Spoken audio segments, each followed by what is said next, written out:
tin can with a baby in a echo chamber, and you want to talk to me about being okay? Okay, because you're yelling. So is the baby. Okay. We're never gonna see these people again. It's gonna be okay.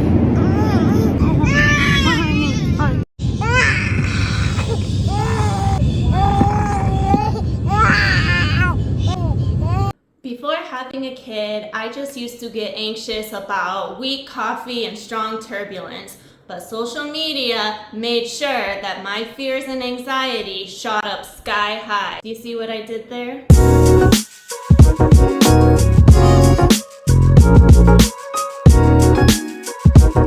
I recently had to take a round-trip flight for work, and I had to bring my son with me as I do not have anyone to watch him overnight. Thankfully, my experience was not as horrible as what you often see on TikTok and Instagram, but it wasn't necessarily great either. I will not be flying with Southwest again, and I will share why at the end of this video. Right now, I want to get to what's important, which is giving you some tips on what worked really well for me while I was traveling alone with my toddler.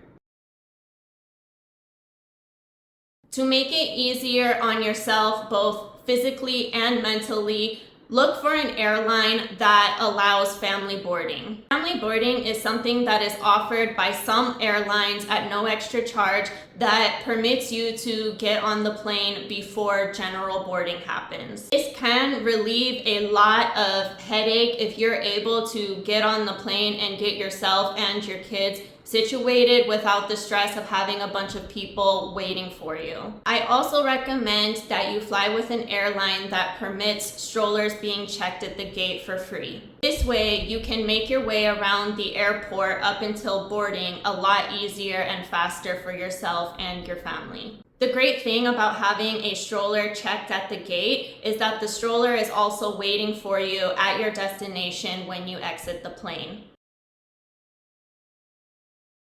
If you can't afford it, or if the airline offers it complimentary, consider checking your luggage, even if it's small enough to be carry-on. I checked my small luggage and only had a backpack as a personal item because I wanted to be as hands-free as possible. If you either don't want to pay to check your luggage, or if the airline doesn't offer it complimentary, make sure that you pack light, that you have small luggage, and make sure that it has wheels. This is what I use. As you can see, it is carry-on size. It has a little tag here that says that it is lightweight. It's small, and this forced me to pack strategically and think about what was really necessary to bring. It also has a handle extension, and it has wheels. This is so important because walking through the airport, whether you check baggage or not, you do not want anything heavy that you have to carry around while you are also pushing a stroller or maybe carrying your child.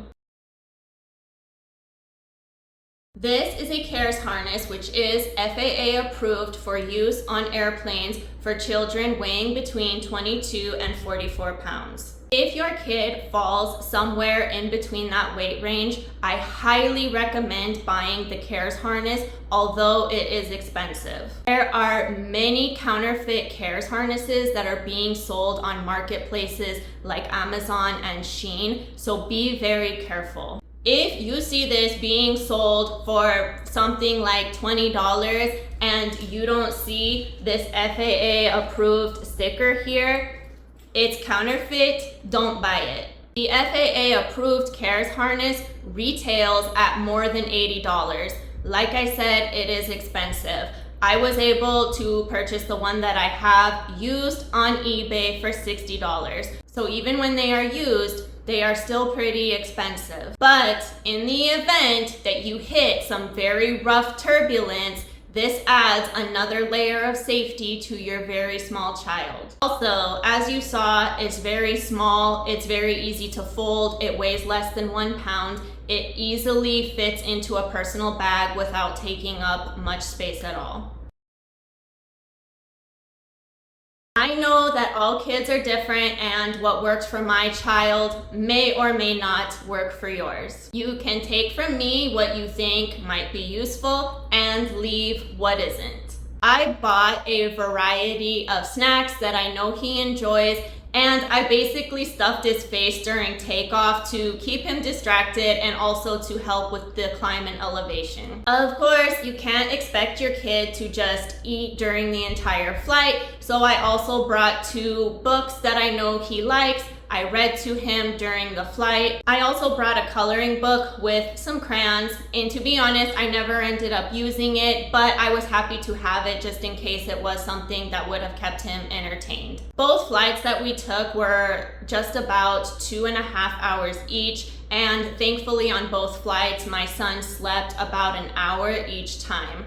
Towards the end of the flight, maybe the last 20 to 40 minutes or so, he did end up getting a little restless. Who can blame him? I get restless, the other passengers get restless. So what I did was let him watch the map of the flight path on my phone during those last 20 to 40 minutes that we were landing. I don't like to use electronics, but it wasn't during the whole flight, it was just at the end, and it was kind of fun to talk to him about being on a plane and show him how far we had flown.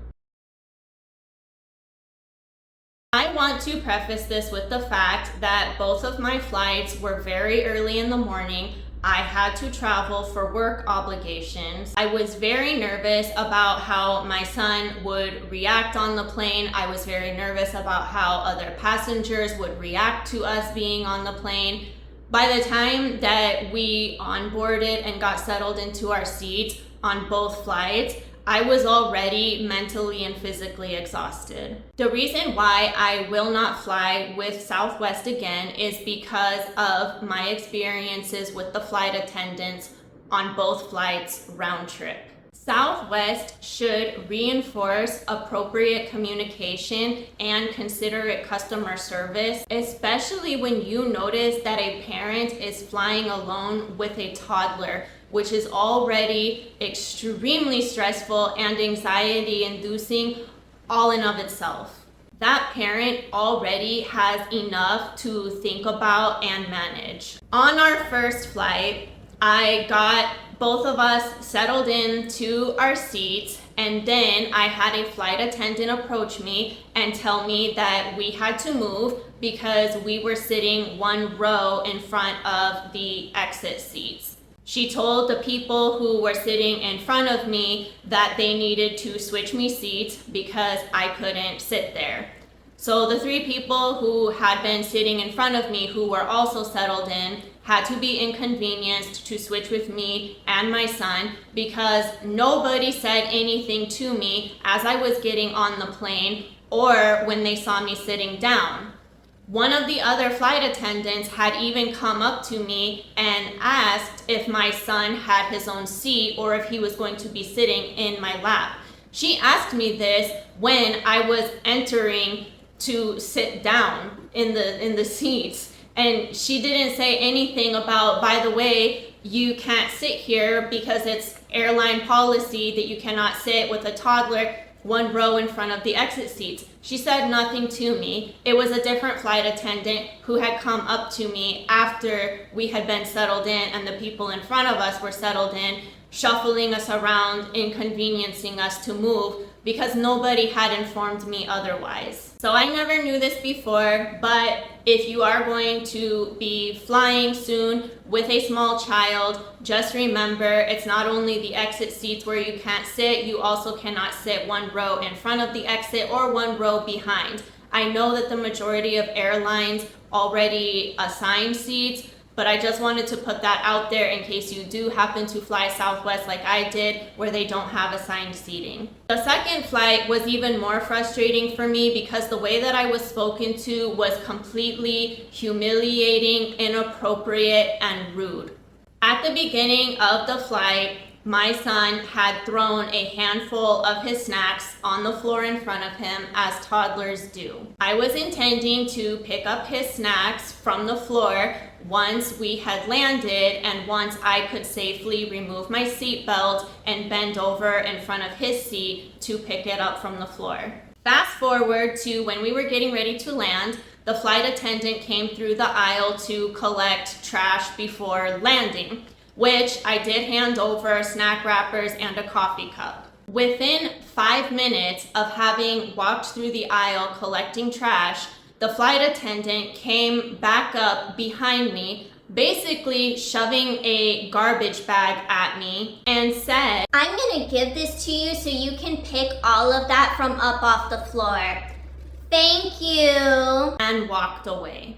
While I had already planned to pick up the snacks from the floor, I wasn't going to do it when we were getting ready to land and the seatbelt lights were still on. I was in shock by her gesture with the garbage bag, by the condescension in her voice, and the way she phrased it, basically giving me an order. Like I said at the beginning, it was rude, inappropriate, and embarrassing. Maybe she has had bad experiences previously with parents who don't pick up after their children, but that isn't my problem. That doesn't give you any right to approach me in that way, giving me orders just because you're worried about having to pick up snacks from off the floor. If she were concerned about the time it would take to turn over the plane after landing, then she should have approached me in a more customer service appropriate manner and a much different tone of voice. She could have said something like,